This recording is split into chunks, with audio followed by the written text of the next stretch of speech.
Bonjour à tous et bienvenue chez Locasmart. Alors aujourd'hui je vous fais une petite vidéo pour comparer les coffres, la taille des coffres de ces deux voitures, donc la Peugeot 308 qui est juste là à ma gauche et la Renault Clio qui est juste là derrière moi.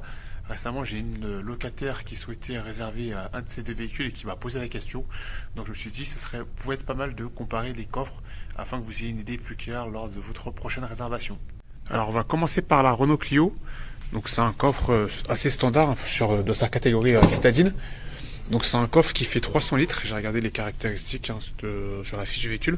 Donc c'est un coffre qui fait 300 litres, vous pouvez aisément, je pense, partir en vacances ou en week-end à 4. À 4 vous n'aurez pas de mal, je pense, à charger toutes vos affaires afin de partir par exemple une semaine, je sais pas moi, dans le sud de la France avec. À 5, après ça va dépendre du volume de vos affaires. Je pense qu'à 4, il y a de quoi mettre facilement 4 grands bagages. Ensuite, pour en mettre en cinquième, ça va dépendre. Moi, je sais que certaines personnes l'ont fait. Ils sont partis à 5. Non seulement ils n'ont pas été serrés dans l'habitacle, et en plus, ils ont pu mettre leurs 5 bagages.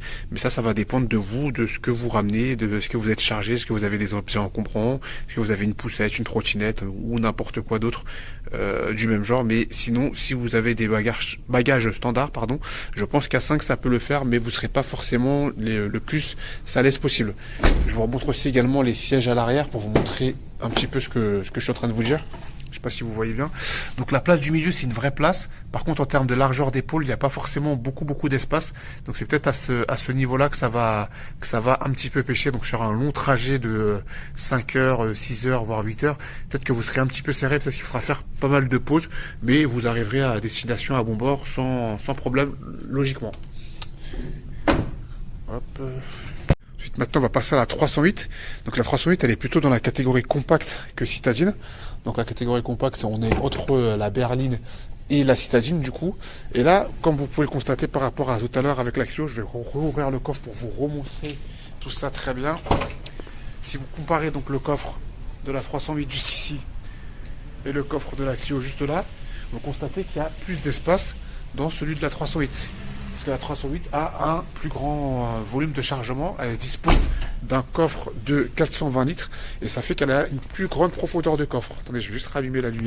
Donc je vous disais, en largeur et en hauteur, on est à peu près pareil. Ce qui va faire la différence avec le coffre de la 308 par rapport à celui de la Clio, c'est vraiment cette profondeur. Vous voyez, on peut vraiment charger des objets beaucoup plus longs dans ce coffre de la 308, alors que c'est la version standard, c'est pas la version break. La version break, elle se trouve juste ici. D'ailleurs, je vais juste vous la montrer pour que vous ayez une idée.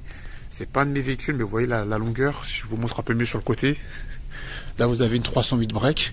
Et regardez-moi la taille du coffre. Vous voyez la partie arrière.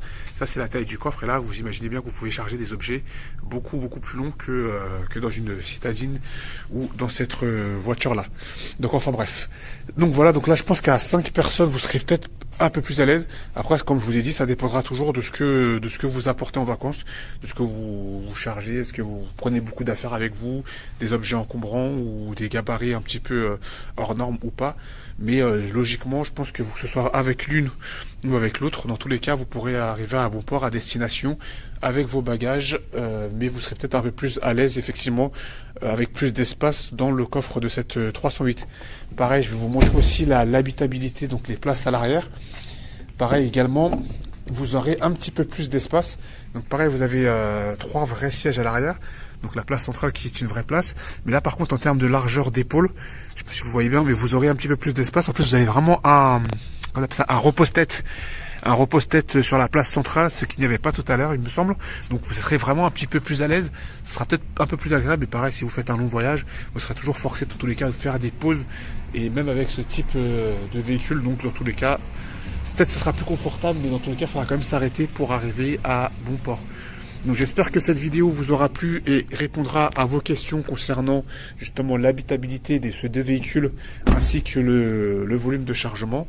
Et on se dit à bientôt pour une prochaine vidéo. Et n'oubliez pas, avec Locasmart, le malin. Salut l'équipe, ciao ciao.